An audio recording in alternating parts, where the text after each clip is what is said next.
Assalamualaikum warahmatullahi wabarakatuh. Innal hamdalillah hamdan katsira thayyiban mubarakan fih.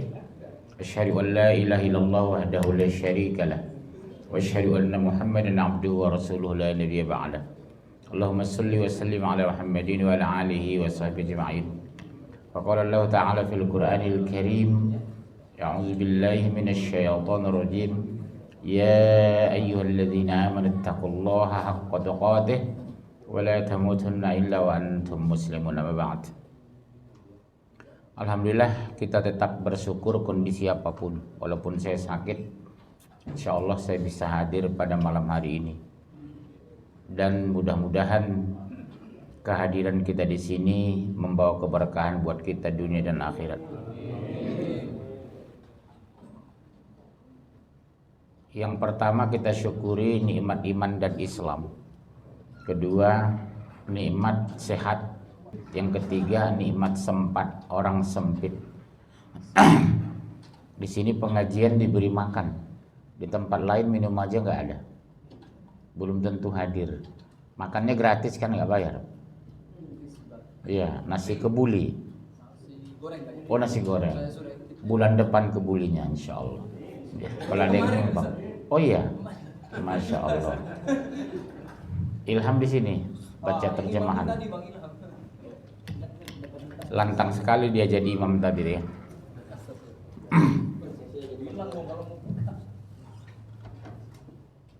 Pak Imam kita kemana? Oh iya, kebanyakan ngaji barangkali. Yang kita syukuri nikmat iman Islam. Yang kedua nikmat sehat. Yang ketiga nikmat sempat. Karena waktu kita terbatas. Antara 60-70 sudah dipanggil Allah. Usia umatku kata Rasulullah antara 60 sampai 70. Siapa yang sudah 69 di sini?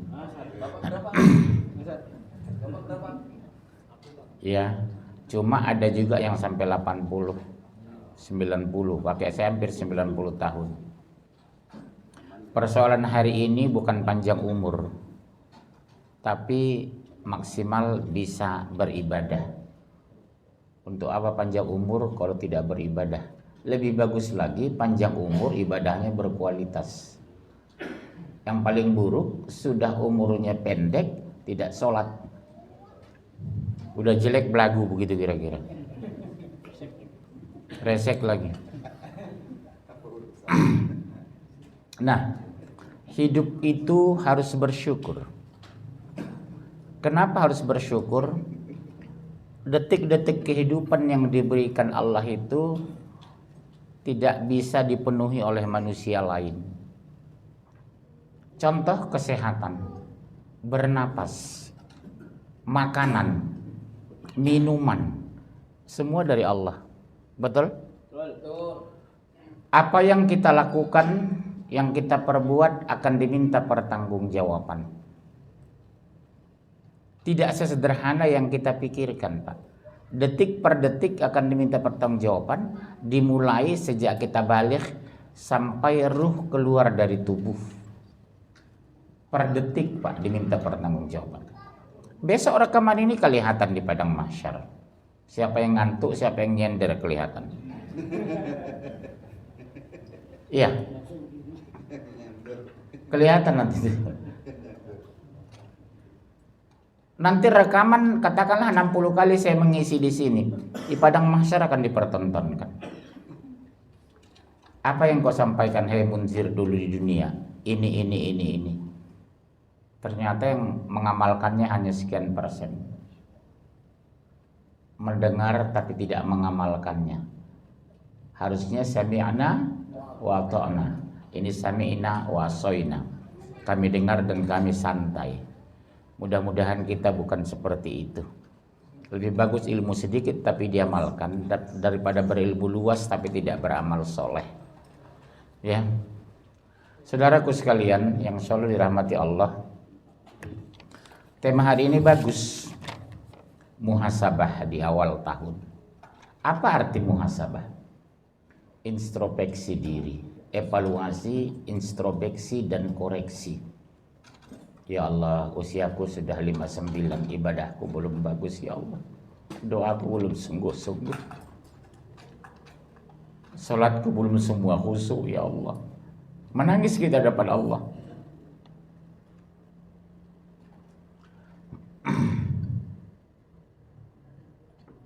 Yang muda jangan menganggap enteng karena kematian belum tentu nunggu tua. Betul? Ada yang 80 tahun baru meninggal, ada 9 tahun sudah meninggal. Jangan merasa oh masih muda Ustadz, tunggu 40. Umur 25 meninggal ya. Mau bilang apa? Yang jadi masalah sekarang bukan panjang pendeknya umur kita, tapi sejauh mana kita mengisi kehidupan sesuai dengan perintah Allah. Sudahkah ridho Allah dengan apa yang kita lakukan? Langkah kita, cara hidup kita. Bapak di masjid mungkin sudah bagus, ibadahnya ngikut imam, gerakannya sudah pasti, di rumah belum tentu. Ada orang ke masjid busananya rapi, pakai kemeja, giliran di rumah pakai kaos oblong dia. Yang paling saya kadang marah sama jamaah, ke masjid pakai kaos oblong, tulisan di belakang, angker bir, Anda sehat kami bangga kata. Kita begitu Allahu Akbar, angker bir depan. Jangan bawa pakaian yang bertulisan ke masjid, mengganggu kehusukan orang lain. Biasakan ke masjid itu pakaian yang bagus dan rapi, yang terbaik dan terbersih. Maaf, lihat orang Nasrani, subhanallah, pakaian terbaik mereka, pakai jas mereka ke gereja, sepatu mereka mengkilat, begitu menghormati mereka rumah ibadah itu. Beda dengan umat Islam sebagian, Jumatan pakai kaos oblong, sarungnya sudah kumuh, sudah 28 tahun. Itulah dipakai. Iya Pak. Memelas saya melihatnya. Bukan karena nggak ada sarung baru, bukan karena nggak ada kemeja yang bagus, tapi merendahkan. Giliran ke pesta pakai kemeja yang paling bagus, celananya paling bagus, penampilannya parlente. Begitu ke masjid rumah Allah, hanya saya memuji Allah, subhanallah. Masjid yang harusnya kita muliakan, dihinakan dengan busananya. Ya bunda ya Pak ya, teguran apa itu, pakaian-pakaian yang ada tulisan-tulisan dipakai ke masjid, mengganggu orang lain. Busana-busana yang tidak pantas ke masjid dibawa ke masjid. Nah seperti ini kan bagus, pakai kemeja seperti anak muda jadinya, samping ilham itu. Satu, muhasabah di awal tahun. Pertama, muhasabah atau introspeksi diri. Buka 59:18. Cepat. Surah 59 ayat 18.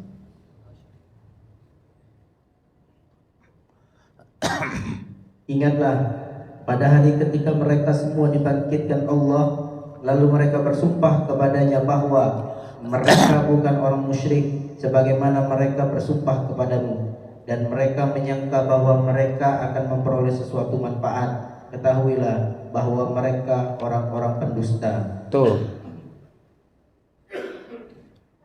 beragama Islam tapi tidak berpenampilan Islam, tidak berbusana Islami, tidak bicara Islami, tidak mendatangi tempat-tempat Islami, tidak bergaul dengan orang-orang Islam, malu bergaul dengan orang soleh, gengsi bergaul dengan orang kampung. Padahal Islam itu jadikan sahabat itu orang-orang soleh, bersahabat dengan orang-orang soleh. Jadi saya Pak kalau mau pindah rumah atau beli rumah, saya survei dulu Pak, siapa kira-kira calon tetangga saya, orang masjid atau enggak. Yang kedua, rajin ke masjid atau tidak. Yang ketiga, istri-istri mereka berhijab atau tidak. Kalau saya pergoki di komplek itu banyak wanita tidak berhijab, saya batalkan membeli rumah itu. Kalau saya pergoki banyak orang-orang tua di sana tapi tidak ke masjid sholatnya, saya batalkan tinggal di situ. Saya suruh Pak itu. Tapi justru kesempatan dakwah Itu kan teorinya. Itu teori. Prakteknya, kapan saya berdakwah kepada mereka, mereka sendiri nggak keluar rumah? Berangkat pagi pulang malam, mau jam 11 malam kita gedor rumahnya. Bikin emosi aja.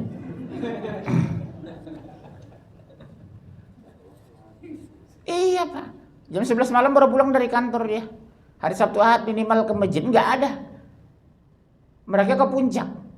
Kapan saya mendakwahi mereka? Libur dikit ke puncak, uang banyak ke luar negeri. Begitu meninggal mau disolatkan, saya nggak mau Pak. Kedua, memperbanyak mengingat Allah, atau bahasa Arabnya apa? Zikrullah. Ibu-ibu di belakang sana sambil memasak berzikir, Subhanallah wa bihamdi, Subhanallahil azim. Bisa dilakukan, bisa. Kita sambil nyetir, Astaghfirullah wa atubu ilaih, Astaghfirullah wa atubu ilaih. Nggak harus berwudu, karena bukan sholat. Yang berwudu wajib hanya sholat. Kalau zikir tidak harus berwudu, cuma berbusana. Jangan tidak berbusana istighfar. Astaghfirullah wa atubu ilaih, Astaghfirullah wa atubu ilaih. Sebanyak-banyaknya. Zikron katsira. Berzikirlah sebanyak-banyaknya. Besok dicatat dan tercatat Pak, di padang mahsyar. Gerakan bibir kita itu dipertontonkan besok padang mahsyar, bahwa kita salah satu ahli zikir. Itu aja zikiran kita. Astagfirullah. Tangan kanan nak, tangan kanan. Hei, anak siapa ini? Astaghfirullah wa atubu ilaih, Astaghfirullah wa atubu ilaih, Astaghfirullah wa atubu ilaih. Apa lagi itu? Makan sekarang aja. Banyak aja gangguan sedang ceramahin. Buka surat 13 28 Ilham.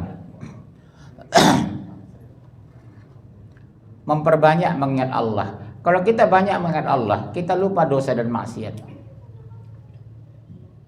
Yaitu orang-orang yang beriman. Mundurkan ke 11, 11, 12, 13. Mundurkan ke 11. Bagi manusia ada malaikat-malaikat yang selalu menjaganya bergiliran. Tuh, bergiliran bergantian Pak. Ini dikawal malaikat kita ini. Saya nggak bisa bayangkan berapa miliar sekarang malaikat kiri kanan saya ini. Karena malaikat itu sangat rajin menghadiri tempat taklim-taklim yang membahas Al-Quran. Dia melihat kita, tapi kita nggak melihat dia. Makanya rumah-rumah yang dibacakan Al-Quran itu insya Allah berkah. Jarang mimpi buruk. Yang sering mimpi buruk itu rumah jarang bacakan Al-Quran.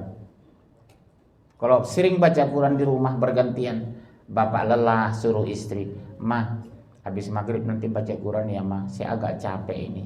Saya sambil mendengar. Oh, kelelahan habis Isya. Ya, terus mereka menjaganya atas perintah Allah. Sesungguhnya Allah tidak akan mengubah keadaan suatu kaum sebelum mereka mengubah keadaan diri mereka sendiri. Nah, kita dengar Pak, kita sendiri yang harus merubah. Jadi jangan katakan, kenapa Pak miskin sudah takdir? Bagaimana nggak miskin, nggak mau kerja? Ini bukan takdir Pak, menyalahkan Allah itu. Kerja keras. Saya jam 3 udah berangkat Pak dari rumah. Pulang kadang jam 12 malam. Orang bilang, ngapain Pak munjir ngoyo? Anak saya kuliah semua. Anak istri saya harus makan. Saya laki-laki sebagai suami bertanggung jawab. Jadi dosa besar laki-laki yang santai itu Pak. Karena kita bertanggung jawab terhadap ibu kita, saudara perempuan kita, ayah sudah meninggal, istri sah kita, anak kandung kita. Terus kalau santai dari mana makan mereka? Ini ngapain sih desa-desakan dari tadi?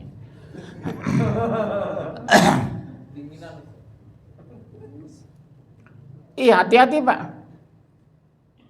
Laki-laki yang paling diberkahi, yang suka kerja keras, mencari uang halal demi keluarganya. Subhanallah. Ini enggak Pak, jam 8 baru bangun. Udah habis dimakan. Kalau orang kampung bilang udah patok ayam rezekinya. Dia keluar rumah sudah diambil orang rezekinya. Saya bilang jam 3 saya udah keluar rumah, saya bilang. Jam 4 saya sudah di Bintaro, di BSD. Jam berapa Ustaz dari rumah? Jam 3 kurang, saya bilang. Terus bangunnya tengah 3. Padahal saya baru tidur jam 1 kadang. Orang bilang, ngoyo banget sih Pak Munjir. Ngoyo apaan? Kewajiban saya bilang. Cuma 2 jam saya tidur 1 jam setengah. Ya Pak ya, bapak-bapak yang malas dirubah mulai hari ini. Kerja keraslah. Insya Allah kita diberkahi. Terus. Dan apabila Allah menghendaki keburukan terhadap suatu kaum, maka tak ada yang dapat menolaknya dan tidak ada pelindungan bagi mereka selain Dia. Betul. Kalau ditakdirkan neraka, neraka bro. Ya bro, neraka. Kita udah pasti kok ini. Siapa ke neraka, siapa masuk surga.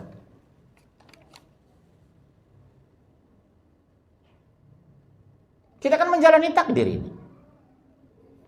Udah pasti kok kita ini. Siapa yang ke neraka, siapa yang ke surga. Mungkin ada di sini yang masuk neraka nanti.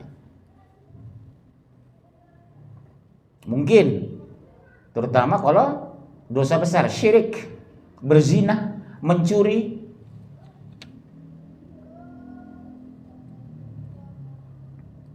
Terutama kalau laki-laki zina.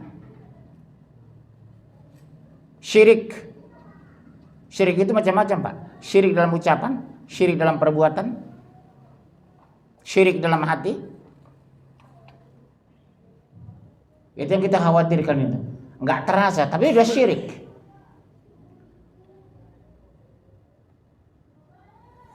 Ya, lihat retak tangan misalnya. Coba lihat retak tangannya, oh rezekinya susah ini. Udah syirik itu, percaya itu. Siapa suka kayak gitu nih? Retak tangan.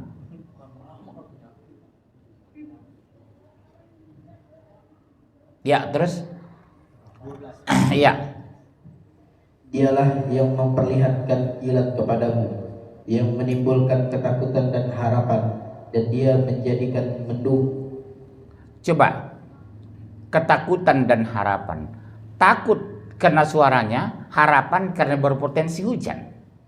Hebat kan Al-Quran itu? Ketakutan dan harapan, kata Allah. Kenapa kita takut?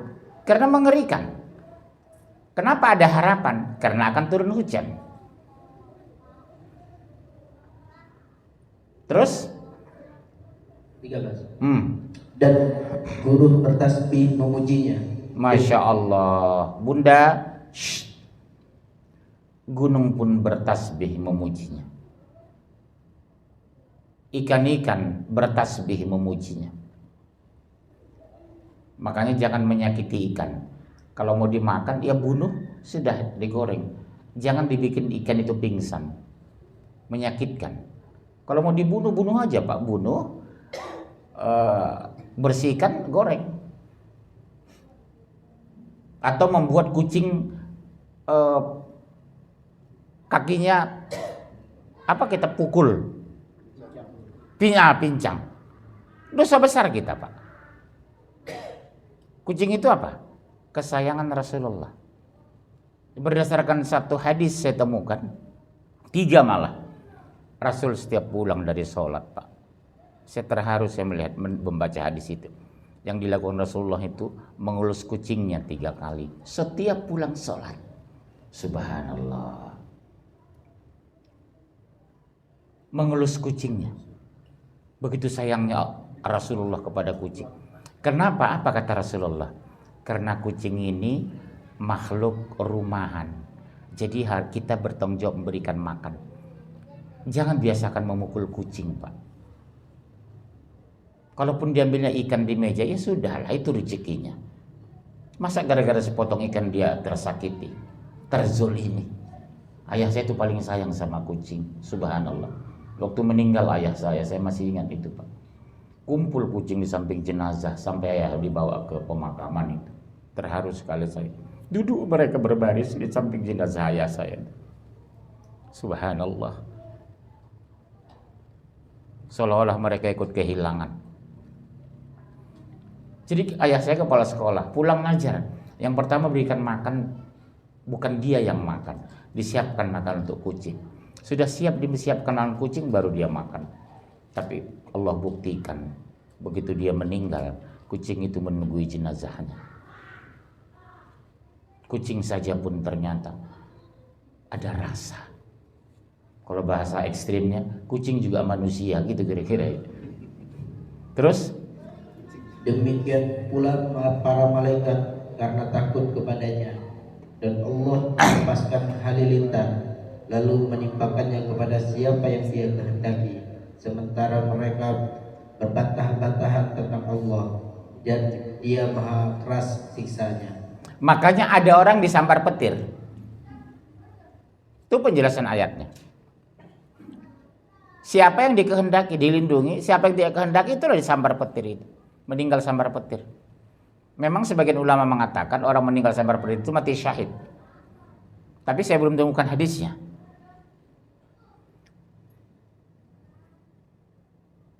Sebagian orang mengatakan mati syahid katanya. Ya kita doakan saja seperti itu. Kalau saya meninggal disambar petir,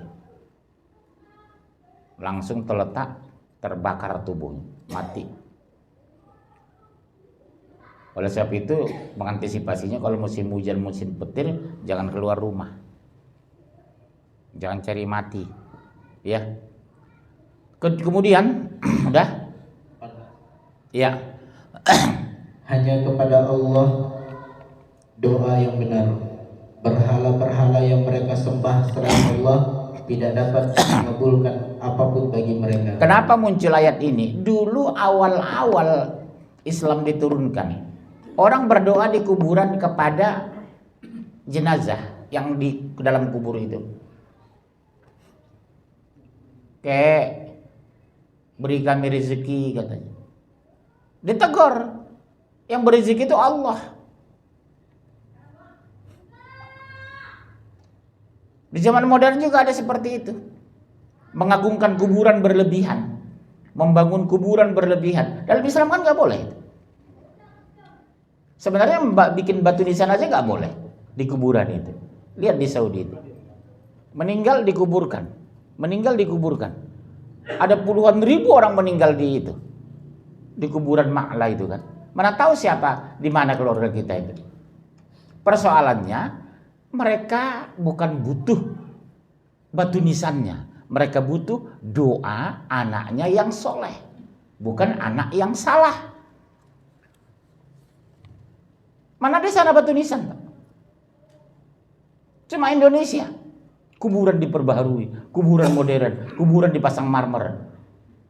Berdosa, dosa besar.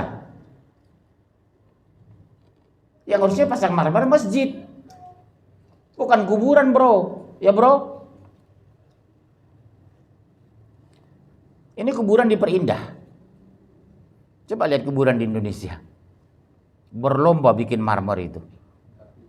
Yang lebih parahnya lagi, Pak. Bapak kira nggak perlu saya duduk di atas kuburan itu sambil menunggu pemakaman misalnya, duduk ngobrol di apa namanya?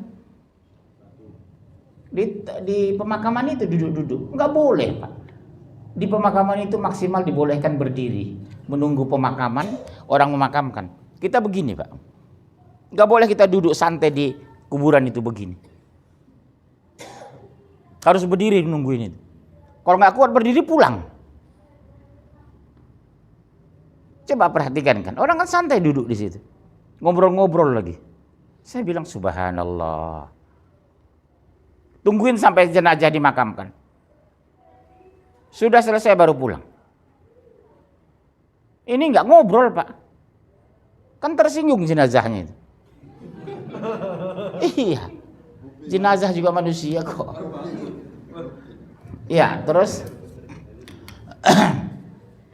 tidak ubahnya seperti orang yang membukakan kedua telapak tangannya ke dalam air agar air sampai ke mulutnya, padahal air itu tidak akan sampai ke mulutnya, dan doa orang-orang kafir itu hanyalah sia-sia belaka. Contoh, masih ada orang Islam mengatakan tetangganya Nasrani misalnya, Bu, doakan saya, Bu, doakan anak saya, Bu, mudah-mudahan dulu di PTN. Padahal orang Nasrani.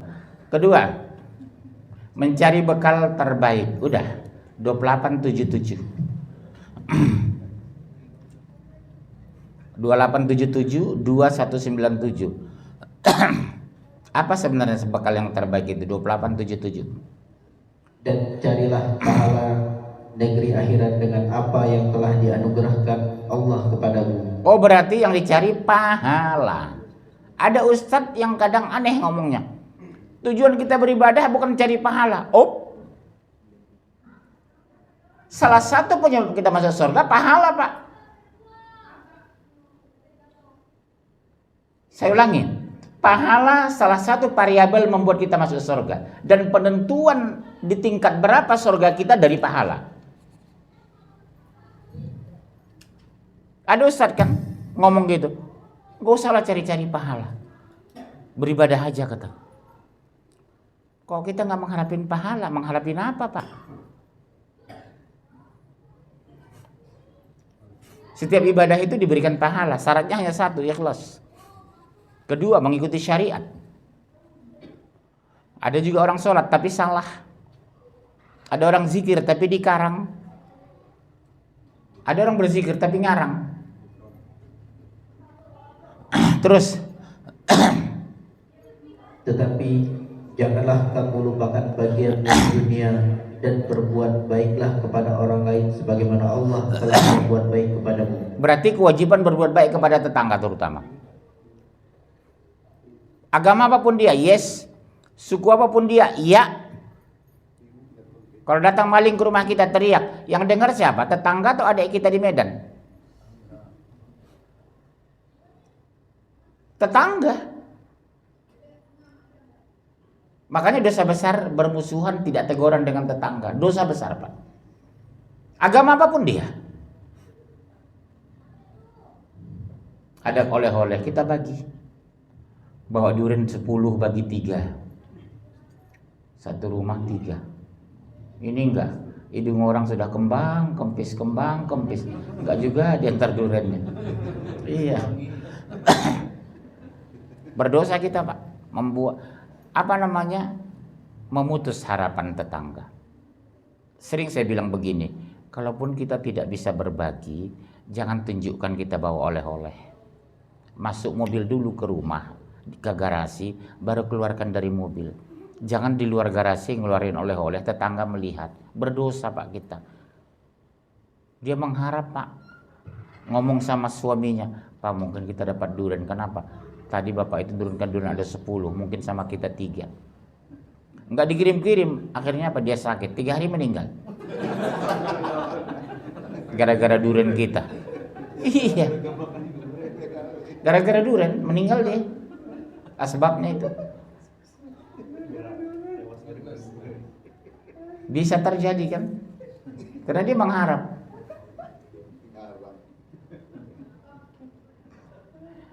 Jadi jangan pertontonkan oleh-oleh ketika kita tidak ada niat berbagi. Itu bahasa saya. Kalau ada niat nggak apa-apa dibagi satu rumah berapa. Atau pulang dari Palembang bawa duku sekarung. Ya wajar dong tetangga kita kasih 3 kilo. Ini diturunkan sengaja dikencengin itu. Turunkannya dari mobil. Kutok. Tapi nggak dapat juga.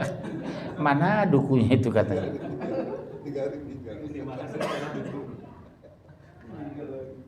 Itu harus kita koreksi. Sederhana memang. Pak. Bertetangga itu harus saling memuliakan, saling membantu, saling menolong, saling menjaga, saling berbagi. Makanya dulu ibu saya kalau bulan Ramadan hampir tiap hari bikin kolak bubur banyak. Saya pikir kenapa sih mak bikin kolak tiap hari? Rupanya dibagi sama tetangga. 5 menit sebelum berbuka keliling mak saya itu, Pak. Terharu saya, Masya Allah. Dibagi bubur kolak ke rumah tetangga-tetangga. Apalagi bulan Ramadan pahalanya 10 kali lipat dibandingkan sedekah di luar Ramadan. Berlombalah sedekah di bulan Ramadan itu. Ya, nggak bisa sedikit ya banyak. Ya terus. Dan janganlah kamu berbuat kerusakan di bumi. Sungguh Allah tidak menyukai orang-orang yang berbuat kerusakan. Pastilah. Saya juga nggak suka. Kedua, Tetap istiqomah dalam beramal soleh. Udah.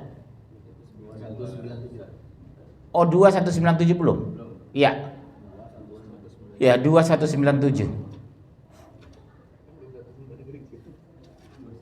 Surat 2 197.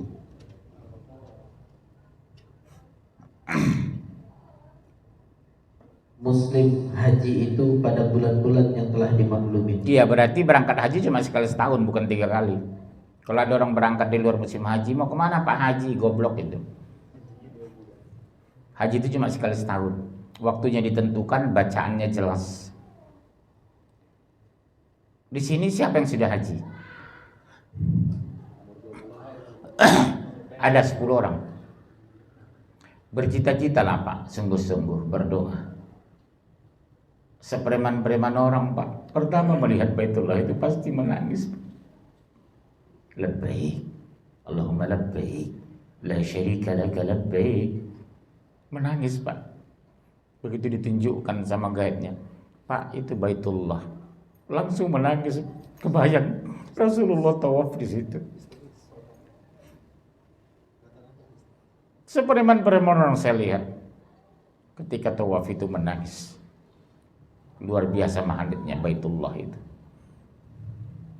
Selama ini kita hanya sholat ke arah Ka'bah ya.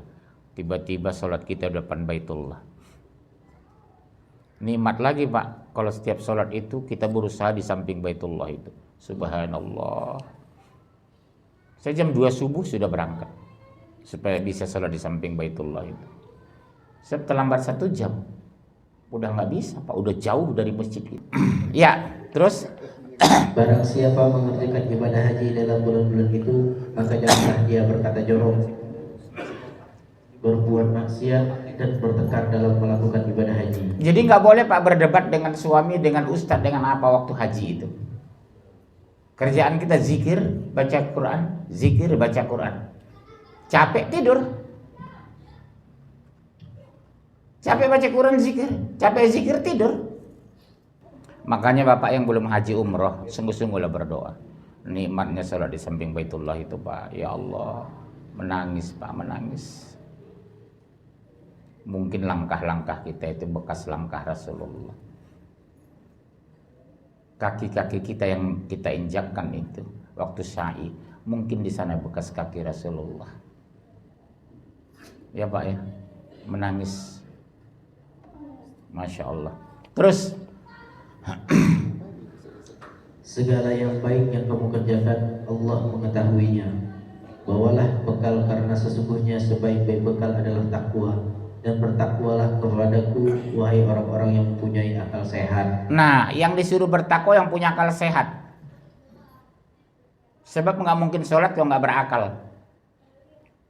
Anak-anak inilah sholatnya. Tahu nggak pahalanya Pak? Bukan untuk dia, untuk ibu dan ayahnya.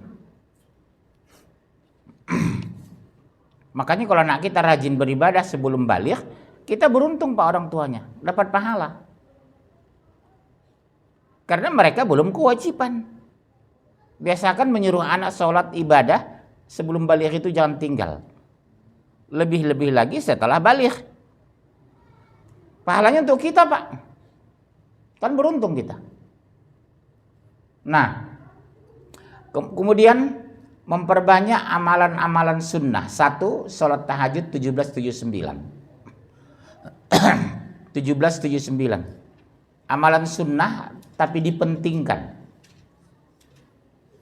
1779. Dan pada sebagian malam lakukanlah sholat tahajud sebagai suatu ibadah tambahan bagimu. Mudah-mudahan Tuhanmu mengangkatmu ke tempat yang terpuji. Nah, ini saya kritisi kita umat Islam di Indonesia sebagian. Jam tahajud itu bukan jam tahajud Rasulullah yang dipakai. Rasulullah yang dikatakan tahajud, selesai tahajud dan witir setengah jam baru masuk subuh. Di Indonesia disatukan dengan waktu subuh. Habis tahajud witir masuk subuh, salat subuh dia. Nggak benar tahajud itu. Tahajud kalau tahajud Rasulullah, setelah Rasul selesai tahajud, sholat witir, Rasulullah witir itu lazimnya 3 Pak. Memang pernah dipergoki 9 rakaat, tapi cuma sekali setahu saya. Suatu saat Rasulullah sholat witir. Udah di rakaat ke-8, sujud lama sekali. Sahabat mikir, loh kenapa Rasulullah di rakaat ke-8 menutup sholatnya dengan sujud terakhir? Padahal baru 8 rakaat. Dipikir jamaah apa? Sahabat waktu itu. Lama sekali sujud, langsung berdiri lagi masuk ke rakaat 9. Baru selesai salam di rakaat 9. Itulah Rasulullah pertama melakukan witir di luar 3 rakaat. Jadi lazimnya dilakukan para ulama dan termasuk Rasul witir 3 rakaat. Soal dipotong 2 dipenggal boleh, 2-1 boleh, tapi tidak lazim dilakukan Rasul. Setahu saya tidak pernah malah. Ada kan yang memenggali itu kan? 2 salam dia, baru naik lagi 1 rakaat. Ada yang sebagusnya ikut Rasulullah langsung 3 rakaat. Kalau 1 rakaat, Kenapa? boleh. Baru saya bilang tadi boleh. Boleh.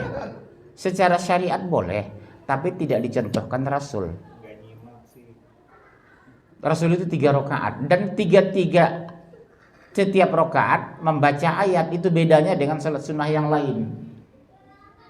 Kalau salat wajib kan tidak membaca ayat di rakaat ketiga, betul? Kalau salat itu 3 rakaat membaca surah. Surahnya bisa semua kulhu, boleh. Zaman Rasulullah kan begitu. Rakaat pertama kulhu, rakaat kedua kulhu, rakaat ketiga kulhu. Sahabat terisi juga. Sementara dia imam melulu. Bismillahirrahmanirrahim. Qul huwallahu ahad, Allahus samad.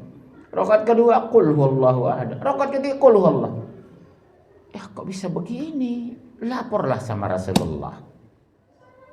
Ya Rasulullah, beliau itu kalau imam sholat 3 rakaat itu semua kulhu. Oh iya, siapa sih anu? Suruh menghadap aku, kata Rasulullah. Datanglah dia. Apa benar kamu kalau sholat 3 rakaat itu semua kulhu? Iya ya Rasulullah. Kenapa kamu lakukan itu? Hebatnya Rasulullah, bijaknya begitu Pak. Gak marah, gak menantang, gak melarang. Kenapa kamu lakukan? Aku sangat mencintai ayat itu ya Rasulullah. Qul huwallah. Sudah lakukanlah. Masya Allah. Jadi Bapak bisa melakukan itu. Qul huwallahu ahad. Rakaat kedua qul huwallahu ahad. Rakaat ketiga qul huwallahu ahad. Iya. Tapi kalau Bapak melakukan itu bukan karena apa-apa, karena nggak hafal ayat lain. Hanya qul yang hafal. Kalau dia bukan karena tidak hafal, aku mencintai ayat itu ya Rasulullah. Kalau beliau enggak, kulhu dengan inna atoina kulhu. Jadi sebelum sholat malaikat sudah mencatat pahalanya, karena pasti inna atoina. Udah kulhu inna atoina. Dia bukan karena enggak hafal, karena aku mencintainya ya Rasulullah. Beda Pak dengan orang Indonesia. Wallahu a'lam lah. Ustaz, kalau tahajud tadi kalau nggak pakai witir boleh juga? Enggak. Rasul tidak pernah mencontohkan tahajud tanpa witir. Sebagusnya tetap witir. Karena pembeda dengan subuh harus witir. Kenapa enggak witir? Karena tadi bisa witir. Ya habis buang air langsung witir. Iya. Enggak apa-apa. Witir aja. Rasul tidak pernah menggabungkan atau menyatukan antara sholat tahajud dengan subuh. Tetap di tengahnya witir. Witir aja 1 rakaat. Di masjid itu jangan bikin tahiyatul masjid, witirkan aja 1 rakaat. Iya. Saya belum pernah temukan Rasulullah dan sahabat sholat tanpa witir. Ya. 1 rakaat aja. Kalau waktunya sangat sempit, misal sampai ke rumah di masjid, ganti saja witir itu, jangan tahiyatul masjid. 1 rakaat. Kulhu aja 3 rakaat.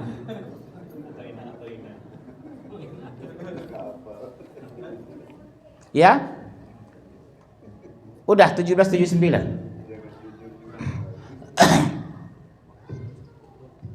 Udah masuk? Oh ya, nggak apa-apa kita buka tanya jawab 10 menit. 5 menit boleh. Nggak apa-apa ya Ustaz ya. Kalau Isya sampai jam 11 boleh kok. Iya, Isya sampai jam 11 boleh. Ada pertanyaan?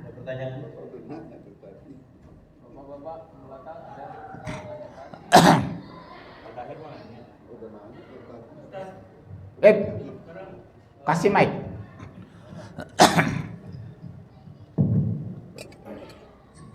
Assalamualaikum Ustaz.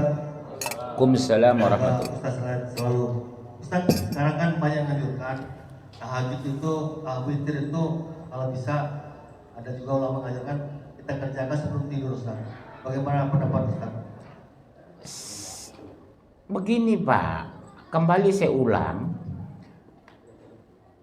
Kalau ada niat mau sholat tahajud, jangan lakukan witir, karena tidak ada witir 2 kali semalam. Sementara habis tahajud harus witir. Pengertian harus ini pembeda dengan sholat subuh. Habis Isya udah Bapak tidur. Kalau ada niat mau bangun malam, habis tahajud Bapak witir, habis witir baru subuh. Kata kunci hanya satu, tidak ada witir 2 kali semalam. Seandainya ada ulama yang bilang kita udah niat tahajud, tapi kan kita kadang-kadang tidak terbangun, tapi witir kita tidak lewat Ustaz. Nggak apa-apa. Yang penting kita sudah niat mau sholat tahajud. Niat saja udah dapat pahala sempurna Pak. Daripada melakukan ibadah yang tidak ada contoh dari Rasulullah. Betul? Pilih mana? Witir 2 kali tidak ada contoh. Mendingan berniat tahajud supaya ada witirnya. Bapak ikut ulama atau ikut Rasul? Maksudnya witirnya didahului, nanti kalaupun bangun baru sholat tahajudnya aja yang 2 rakaat tanpa witir. Itulah saya bilang, Rasul tidak pernah melakukan itu. Karena Rasul bangun tahajud, habis tahajud witir baru subuh. Masalahnya di situ Pak. Habis tahajud itu ya witir. Habis witir baru sholat subuh.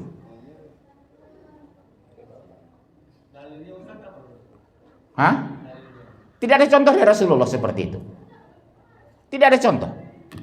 Saya belum temukan Rasulullah hadis habis sholat Isya sholat witir. Tapi Rasul tahajud tiap malam. Habis tahajud dia witir. Habis witir baru subuh. Dan witir Rasulullah 3 rakaat. Kalau kita tahajud kesiangan, kita lakukan tahajud 2 rakaat, witir 1 rakaat itu juga Bisa? Bisa. 1 rakaat bisa. Udah. Baik, terima kasih. Mudah-mudahan kita sambung bulan depan insya. Kalau bisa sebelum berangkat ngaji bikin pertanyaan Pak. Ya. Saya kosongkan waktu 15 menit untuk menjawab pertanyaan. Siapa orang bertanya itu cerdas. Ya, berarti mengolah data dia kalau dia bertanya. Saya dulu tidak pernah ada pengajian tanpa bertanya, dan saya selalu duduk terdepan di depan ustadz. Mungkin itulah asbabnya saya jadi ustadz. Di mana pengajian saya duduk paling depan, ya seperti anak saya ini, duduk paling depan saya.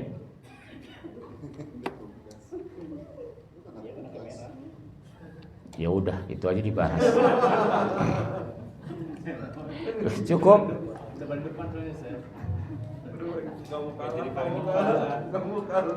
Udah tua aja begini gimana mudanya ya. Doa kafaratul majlis. Subhanakallahumma bihamdika asyhadu an la ilaha illa anta astaghfiruka wa atubu ilaik. Assalamualaikum warahmatullahi wabarakatuh.